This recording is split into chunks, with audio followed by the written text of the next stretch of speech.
कभी पूर्णिमा की रात किसी ऐसी जगह पे गए हो जो सालों से किसी रूह की चपेट में हो? मैं बात कर रही हूँ शनिवार वाड़ा की, जहाँ नारायण राव की बहुत ही बेरहमी से हत्या की गई। तो आइए जानते हैं पेशवा नारायण राव के बारे में कुछ तथ्य और शनिवार वाड़ा की कहानी।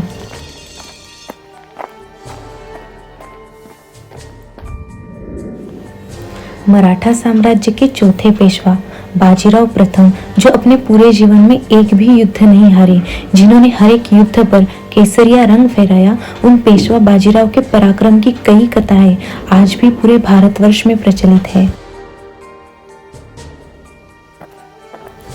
सन 1730 में पेशवा बाजीराव प्रथम ने इस शनिवार वाड़ा की नींव रखी थी। इसे बनने में पूरे 2 साल गए और इसका खर्चा 16,110 रुपए इतना आया।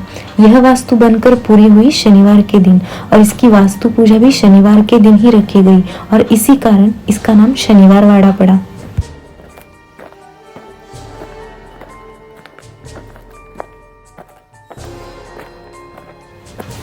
कुछ काल पश्चात बाजीराव प्रथम के उत्तराधिकारियों ने महल के आसपास अनेकों निर्माण कार्य करवाए, जिनमें बुर्ज एवं द्वारयुक्त किले की दीवार, न्याय सभा, फव्वारे एवं पानी के कुंड उल्लेखनीय है।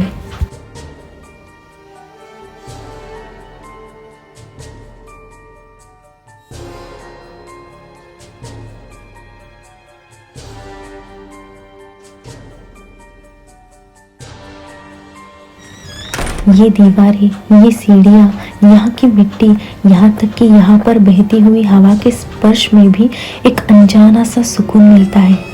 कहा जाता है कि 1827 ईसा में किसी कारण इस शनिवार वाड़ा में आग लग गई। पूरा महल आग की लपटों से घिर गया और पेशवों का यह महल कुछ ही पलों में पूरी तरह तहस नहस हो गया। क्यों लगी होगी ये आग?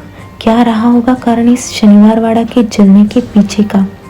ऐसे कई सवाल लेकर मैं गई थी शनिवार वाड़ा, जो दिन में तो एक आम महल की तरह लगता है, लेकिन रात होते ही एक सन्नाटा इसके चारों ओर फैल जाता है। इसी बात के पीछे की सच्चाई को जब मैंने जानने की कोशिश करी, तब मुझे पता चला कि पेशवा बाजीराव के पोते नारायण राव की बहुत ही बेरहमी से हत्या की गई, वो भी शनिवार वाड़ा में, और उनके शरीर के टुकड़े टुकड़े कर दिए गए। पेशवा बाजीराव के बेटे नाना साहेब की 3 संतानें थी, विश्वासराव, माधवराव और नारायण राव। बाजीराव के बड़े बेटे नाना साहेब की मौत के पश्चात उनके बड़े बेटे विश्वासराव को पेशवा की गद्दी पर बिठाया गया, जिससे नाना साहेब के छोटे भाई रघुनाथ उर्फ राघोबा बेहद चिढ़ गए। उनका मानना था कि अगले पेशवा उन्हें ही बनाया जाए, जो कि नहीं हुआ, और रघुनाथ राव की चिढ़ तब नफरत में बदल गई जब पानीपत की तीसरी लड़ाई में विश्वासराव मारे गए और उनके सबसे छोटे बेटे नारायण राव को पेशवा बनाया गया। माधवराव ने तब अपने आप को विश्वासराव की मौत का जिम्मेदार मानकर अपना दम तोड़ दिया। 17 साल की उम्र में नारायण राव को पेशवा बना दिया गया। यह बात रघुनाथ राव के कलेजे को किसी बाण की तरह छलनी कर रही थी और बदले की भावना उन्हें शांति से बैठने नहीं दे रही थी।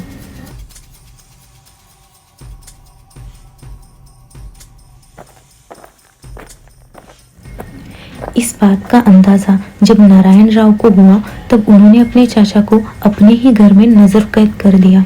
इससे रघुनाथ राव की पत्नी आनंदीबाई बदले की आग में जल उठी और अपने पति के बदले की भावना में वो एक षड्यंत्र में शामिल हो गई। दरअसल बात यह हुई कि नारायण राव के किसी निर्णय से नाखुश होकर नारायण राव के कुछ समर्थक उनके खिलाफ होकर रघुनाथ राव से जा मिले और उन्होंने गर्दी शिकारी को एक खलीता भेजा, जिसमें लिखा गया था कि नारायण राव को पकड़ो, यानी नारायण रावला धरा। किसी कारणवश वह खलीता आनंदीबाई के हाथ लगा और उन्होंने उस खलीते में ध की जगह मां लिख दिया, जिससे कि वह संदेश नारायण राव को मारो, यानी नारायण रावला मारा, ऐसा बन गया। गणपति विसर्जन की रात नारायण राव के जीवन की अंतिम रात बनी, जब वह गर्दी शिकारी अपनी तलवारें लेकर नारायण राव को मारने के लिए आ रहे थे, तब नारायण राव अपने चाचा यानी रघुनाथ राव के कक्ष की ओर भागे। उस वक्त रघुनाथ राव अपने कक्ष में कुछ किताब पढ़ रहे थे। नारायण राव अपने चाचा के पैर पकड़कर ऐसा बोल तो रहे थे, लेकिन उन्हें कहाँ पता था कि यह सारा षड्यंत्र उन्हीं के चाचा का किया धरा है। इसी द्वार से नारायण राव के शव को इस शनिवार वाड़ा से बाहर ले जाया गया और इसी कारण इस द्वार का नाम नारायण द्वार पड़ा। आज भी पूर्णिमा की और अमावस्या की रात यहाँ पर नारायण राव की दर्द भरी चीखें सुनाई देती है। काका काका वाचवा वाचवा काका काका काका वाचवा वाचवा काका